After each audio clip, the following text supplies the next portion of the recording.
अस्सलाम वालेकुम फ्रेंड्स, उम्मीद है कि आप सब खैरियत से होंगे। तो आप लोगों को आज डॉक्टर उमेर रहीला की बताई हुई टिप्स बताने वाले हैं जिससे आप लोगों की जल्द बहुत ज़्यादा ज़बरदस्त हो जाएगी। तो सूरज की तपिश गर्मी की वजह से चेहरे की जल्द ना सिर्फ चेहरे की जल्द पर बुरे असरात पड़ते हैं बल्कि स्किन लूज़ भी होने लग जाती है। इन तमाम जल्द के मसाइल से कंट्रोल्स करने में आप लोगों को बेसन बहुत ज़्यादा मदद देता है। तो इसके जो टिप्स हैं आप लोग वो सुन लीजिए। नंबर 1 पर है कि 2 चम्मच बेसन में 1 चम्मच दूध डालकर अच्छी तरह से चेहरे पर लेप लगाना है और खुश्क होने पर रगड़ रगड़ कर चेहरे से उतारना है। नंबर 2 है अगर प्याली में 3 चम्मच बेसन और 1 चम्मच चीनी, नमक और एलोवेरा जेल मिलाकर चेहरे पर लगाकर खूब मसाज करें तो इससे आप लोगों के चेहरे का मेल निकल जाता है।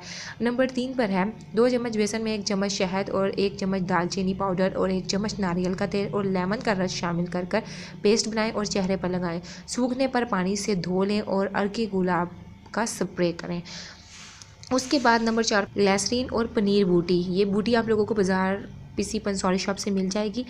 ये बूटी का पाउडर आप लोगों ने बना लेना है। ग्लिसरीन में इसको अच्छे तरीके से मिक्स करना है और इसको चेहरे पर लगाना है। इससे भी आप लोगों को बहुत फ़ायदा होगा और आप इसके मुस्बत नतीजे चाहती हैं तो इसका इस्तेमाल रोज़ाना करें। इससे वाजिया फ़र्क आप लोगों को नज़र आ जाएगा।